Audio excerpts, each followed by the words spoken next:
Are we ready?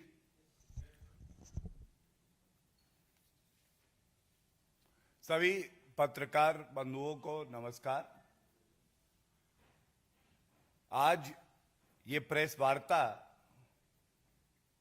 जो national Herald का घोटाला सामने आया है और जिस तरह से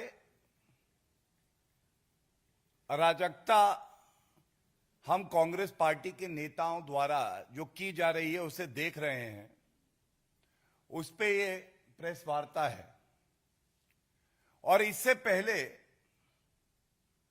कि मैं कुछ मुख्य बिंदुओं पे ये प्रेस वार्ता करूं, कुछ वो सवाल जो जनता पूछ रही है और जिसका उत्तर राहुल गांधी को देना है, इस मंच से उठाऊं। ये हमारी जिम्मेदारी है। बहुत सख्त शब्दों में राहुल गांधी को और कांग्रेस पार्टी को यह बताना आवश्यक है, सावधान करना आवश्यक है, चेतावनी दे रहा हूं कि जिस तरह से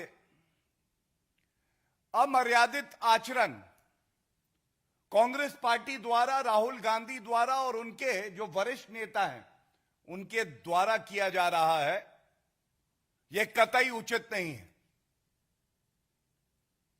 पहले आप चोरी करेंगे, देश को लूटेंगे और उसके बाद पूरे देश में अराजकता फैलाने का प्रयास करेंगे। पहले चोरी फिर सीना चोरी। लोकतंत्र में मर्यादा होती है, यह देश संविधान से चलता है। और जिस तरह से देश की एक जांच एजेंसी को डराया जा रहा है, धमकाया जा रहा है, तो गांधी परिवार, सोनिया गांधी और राहुल गांधी ये जान लें कि वो कानून से ऊपर नहीं है। यह भी तथ्य सर्वविदित है कि सोनिया गांधी और राहुल गांधी दोनों बेल पे बाहर हैं, भ्रष्टाचार के आरोप पे बाहर हैं। और उसके बाद भी एक अभियुक्त और आरोपी होने के बावजूद सार्वजनिक जीवन में आप हैं, आपकी जिम्मेदारी बड़ी है। आपको चाहिए कि जो सवाल जनता पूछ रही है, जो हम यहां से उठा रहे हैं, उनका उत्तर दें। लेकिन हमने क्या देखा? हमने ये अनर्गल बयान सुने हैं। ईडी को सोनिया गांधी जी से, राहुल गांधी जी से पूछताछ करने के लिए घर जाना चाहिए। यह कहां देखा गया है? यह बात सही है कि कांग्रेस पार्टी के लिए उनके नेता सोनिया गांधी और राहुल गांधी और गांधी परिवार संविधान से ऊपर हैं। लेकिन कोई आरोपी है तो हमारे देश का कानून यह कहता है कि उससे पूछताछ भी होगी और जो मुख्यालय होगा वही होगी। जो वीवीआईपी कल्चर कांग्रेस की सरकार में चलता था, यह बंद किया है तो श्री नरेंद्र मोदी जी की सरकार ने किया है और आम जनता की यही चाहत है। मैं सबसे पहले कहूंगा कि आप शब्दवीर मत बनिए, आप तथ्यवीर बनिए। तथ्य ऐसे दीजिए जब जनता सुने तो कहे कि हां, बात तो सही कही गई। और मेरा प्रयास इस मंच से केवल इतना है कि सबसे पहले मैं यह दिखाना चाहता हूं, निचली अदालत में आपको बेल मिली। वो बेल का ऑर्डर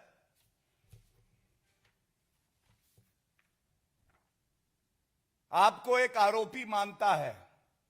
19 दिसंबर 2015 आप दिल्ली उच्च न्यायालय गए और इस प्रार्थना से गए कि जो मामला चल रहा है ये राजनीतिक द्वेष का मामला है, इसे समाप्त किया जाए, रद्द किया जाए। और मैं समय नहीं लूंगा क्योंकि ये आदेश आज सुबह जब मेरे साथी ने प्रेस से वार्ता करी तो ये पढ़ा।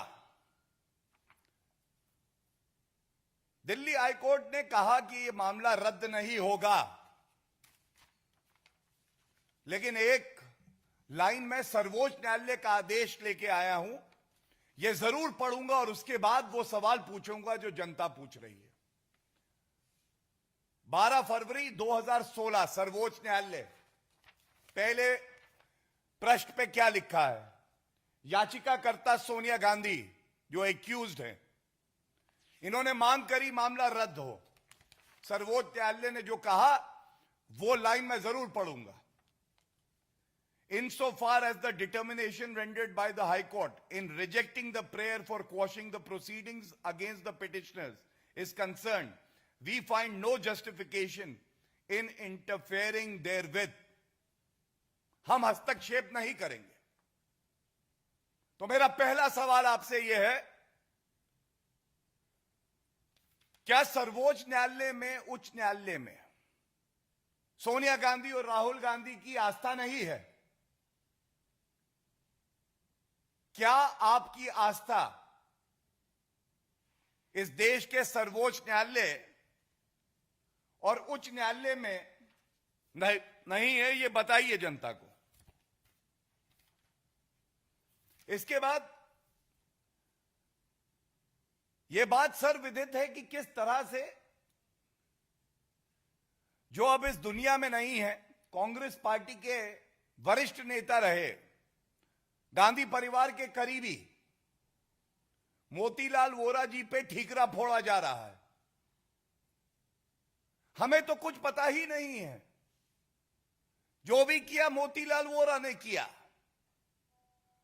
मैं एक बात और प्रश्न उठाता हूं विधिक तौर पे, और इसका उत्तर राहुल गांधी अगर देंगे तो देश की जनता को अच्छा लगेगा। क्या यह सत्य नहीं है कि 38% की जो शेयर होल्डिंग है वो सोनिया गांधी की है और 38% की शेयर होल्डिंग जो है वो राहुल गांधी की है यंग इंडिया में? दोनों को जोड़िए 76%। और कानून ये कहता है कि 50% से ज्यादा 51% पे आपका कंट्रोलिंग स्टेक होता है। कंपनी द्वारा जो भी फैसला किया जाता है वो मेजॉरिटी शेयर होल्डर द्वारा किया जाता है। मेरा दूसरा सवाल, जब कंट्रोलिंग स्टेक राहुल गांधी और सोनिया गांधी का है और गांधी परिवार का है 76% से ज्यादा, तो ठीकरा फोड़ा जा रहा है एक ऐसे व्यक्ति में पर जो आज दुनिया में नहीं है। तो ये फैसला किसने लिया था? ये जो घोटाला हुआ, घपला हुआ, मनी लॉन्डर किया गया, ये किसने किया? ये दूसरा सवाल है। तीसरा सवाल,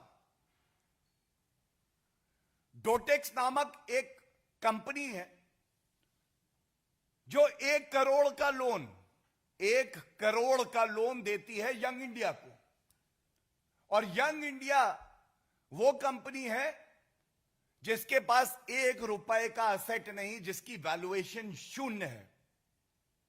मेरा तीसरा सवाल है, राहुल गांधी जी अगर हिम्मत हो तो दीजिएगा, जिस कंपनी के पास 1 रुपया नहीं, 1 असेट नहीं, उसको एक और कंपनी 1 करोड़ रुपया क्यों देती है? कृपया करके देश को यह बताइए। इधर उधर की बात ना कर, यह बता गांधी परिवार ने देश लूटा क्यों? यह तीसरा प्रश्न है। चौथा प्रश्न जो हम चाहते हैं आप उत्तर दें, तल्खी ना दिखाइए, ईडी को धमकी ना दीजिए, केवल चौथे प्रश्न का उत्तर दीजिए। राहुल गांधी की जेब से 1 रुपया नहीं गया। पहली जो किस्त 50 लाख की आई डोटेक्स की,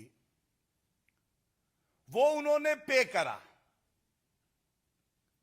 और जब पे करते हैं तो 2000 करोड़ रुपए की संपत्ति जो है एजेएल की, वो ट्रांसफर हो जाती है यंग इंडिया में। निष्कर्ष क्या है? जेब से 1 रुपया नहीं दिया, 2000 करोड़ की संपत्ति के मालिक, कंट्रोलिंग स्टेक जो 76% मैंने बताया है उसके हो गए। जो 50 लाख दिया वो भी किसी और कंपनी से लिया। ऐसा ट्रांजैक्शन राहुल गांधी जी हमने तो कभी नहीं देखा। कृपया करके उत्तर दीजिए। और पांचवा बहुत बड़ा सवाल है, और इसके लिए कोई बहुत ज्यादा आपको विधिक समझ या व्यवहारिक समझ की आवश्यकता नहीं है। यह उच्च न्यायालय के आदेश में भी आया है कि 2000 करोड़ से ज्यादा की संपत्ति एजेएल के पास थी, असेट्स थे।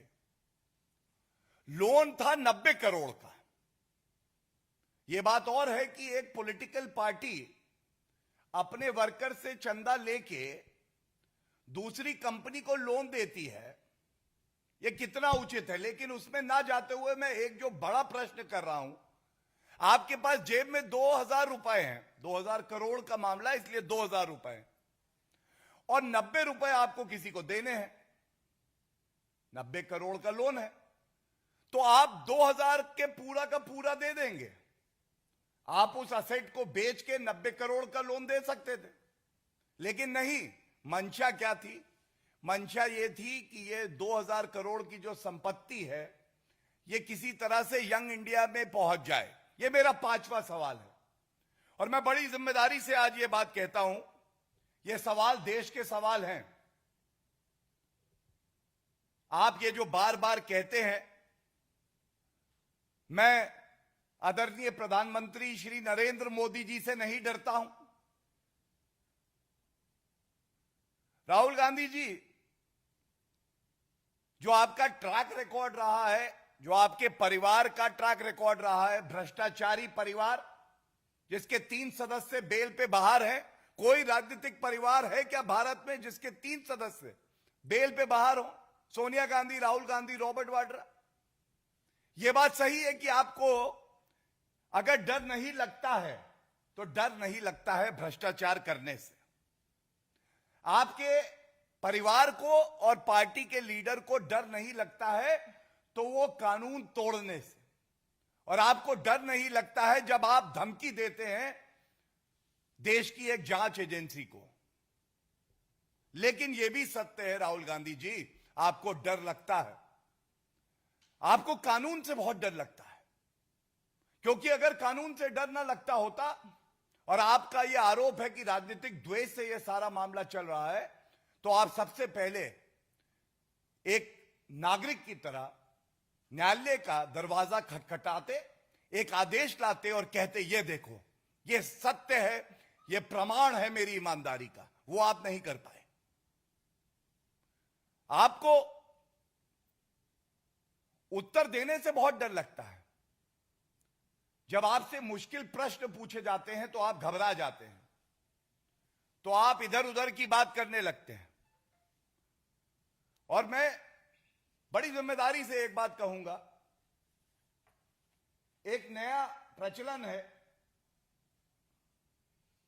जहां जो हमारे देश की जांच एजेंसियां हैं उनके लिए अपशब्द कहे जाते हैं। कहा जाता है कि वो इडियट है, कोई उन्हें पालतू बुला लेता है। मैं कोई गलत शब्दों का इस्तेमाल तो नहीं करूंगा, लेकिन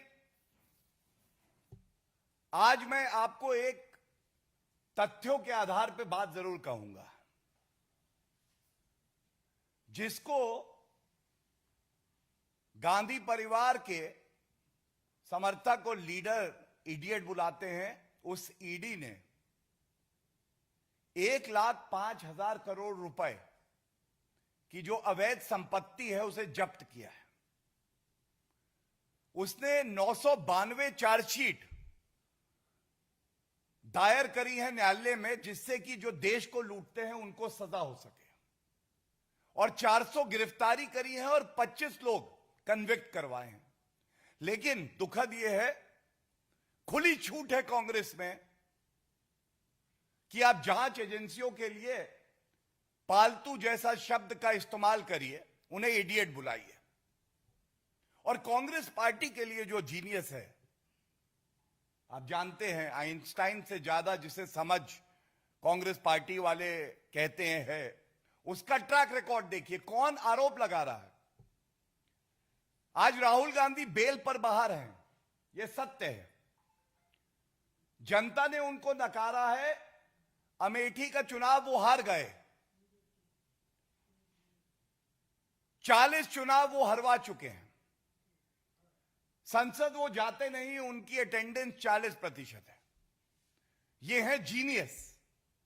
और जो 1,05,000 करोड़ रुपए की अवैध संपत्ति को जब्त करती है, टैक्स पेयर का रुपया सुनिश्चित करती है कि आम जनता के लिए लगाया जाए, उसको इडियट और पालतू बुलाया जाता है। और अभी जब इस प्रेस वार्ता के लिए मैं आ रहा था, तो एक आदेश आया ईडी कोर्ट से, जिसमें हमने देखा है कि संजय राउत, जो खुद अभी एक आरोपी हैं, वहां भी ऐसी ही दलील दी जाती है, राजनीतिक द्वेष का मामला है। लेकिन पहले 4 दिन की ईडी रिमांड में उन्हें दिया गया, और आज जो फैसला आया है, न्यायालय ने कहा है कि 4 दिन के लिए और इन्हें ईडी की कस्टडी में रखा जाएगा। और जिसे ये कहते हैं कि ईडी इशारों में काम करती है किसी नेता के, यह अपमान है भारत के संविधान का, न्यायपालिका का, नागरिक का, हर उस व्यक्ति का जिसकी आस्था संविधान में है। और न्यायालय ने आज क्या कहा है, यह बात मैं आपके सामने रख दूं। जो स्पेशल जज हैं, उन्होंने कहा है कि remarkable progress has been made in the investigation Sanjay Raut के मामले में।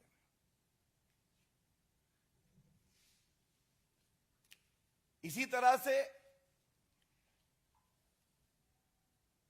पश्चिम बंगाल में भी हमने देखा है, ईडी ने न्याय संगत कार्रवाई करते हुए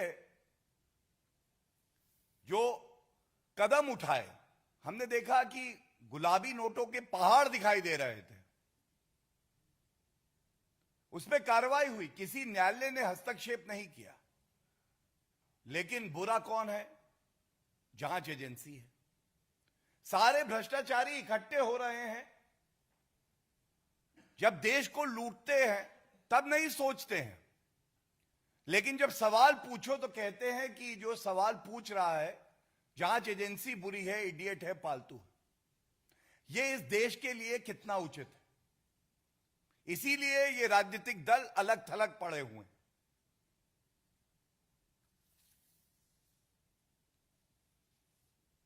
इसके साथ ही मैं इतना कह के अपनी बात को अंत करूंगा। आज जिस तरह का व्यवहार एक आरोपी राहुल गांधी ने दिखाया है, यह लोकतंत्र के लिए अच्छा नहीं है। एक जनप्रतिनिधि की जिम्मेदारी बड़ी होती है। आपको चाहिए जो सवाल हमने यहां से पूछे हैं, उन सवालों का उत्तर दीजिए और हमें निशब्द कर दीजिए, हमें चुप करा दीजिए। देश की जनता भी यही चाहती है। लेकिन आपकी चुप्पी जो है वो साफ जाहिर करती है कि इस घोटाले में बहुत कुछ काला है, जैसे आपकी नीयत काली है। धन्यवाद। कोई सवाल हो तो।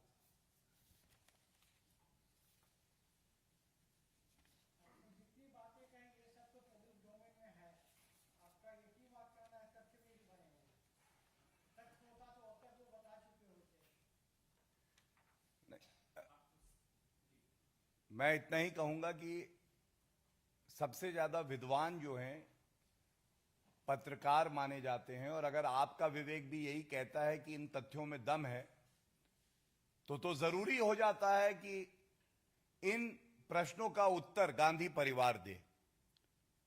और किसी भी जांच एजेंसी को अपशब्द कहना, डराना, जो व्यवस्था बनी है एक जांच करने की, उसमें व्यवधान उत्पन्न करना, यह कतई उचित नहीं हो सकता। और इस मंच से यही बड़े सवाल, जिस तरह से चोरी और सीनाजोरी की जा रही है, यह निंदनीय है और देश की जनता इनको कुकर्मों के लिए माफ नहीं करने वाली है। सर, मैं जिस तरह से राहुल गांधी ने आरएसएस पर भी निशाना साधा और कहा Any questions on this topic first and then I'll take your question. और कोई? Okay, thank you. सर, जिस तरह से राहुल गांधी ने आरएसएस पर निशाना साधा और कहा है कि आरएसएस राष्ट्रभक्त पार्टी नहीं है, राष्ट्रभक्त संगठन नहीं है। सर्वप्रथम तो ये जो अभी प्रेस वार्ता हुई है उसके संदर्भ में भी और इस प्रश्न के उत्तर के संदर्भ में भी, एक आरोपी, एक भ्रष्टाचारी जब कानून के रक्षक को सर्टिफिकेट देने लगे कि तुम बेईमान हो या नहीं, और राहुल गांधी जो कि जब भी भारत एक चुनौती का सामना कर रहा होता है तो अगर विदेशी ताकत भी है तो वो विदेशी ताकत के साथ खड़े दिखाई देते हैं, और वो दूसरी संस्था और संगठन को कहें कि ये देशभक्त नहीं है, तो जिस कागज पे वो ये सर्टिफिकेट देते हैं उस कागज का मूल्य ज्यादा है, उनकी बात का वजन कम है। और आरएसएस की बात करते हुए केवल और केवल एक ही बात कहूंगा, उनके कण कण में राष्ट्रभक्ति है, देश की सेवा का भाव है। और जब हर घर तिरंगा का एक अभियान देश को जोड़ने के लिए चल रहा है, जनता ये बात नहीं समझ पा रही है। एक अवसर है जब पूरे देश को एकजुट होकर बिना बहस के तिरंगे की आन बान शान में कंधे से कंधा मिला के खड़े होना चाहिए। उस वक्त ऐसी ओछी घटिया राजनीति कांग्रेस पार्टी और तमाम विपक्षी दल क्यों कर रहे हैं?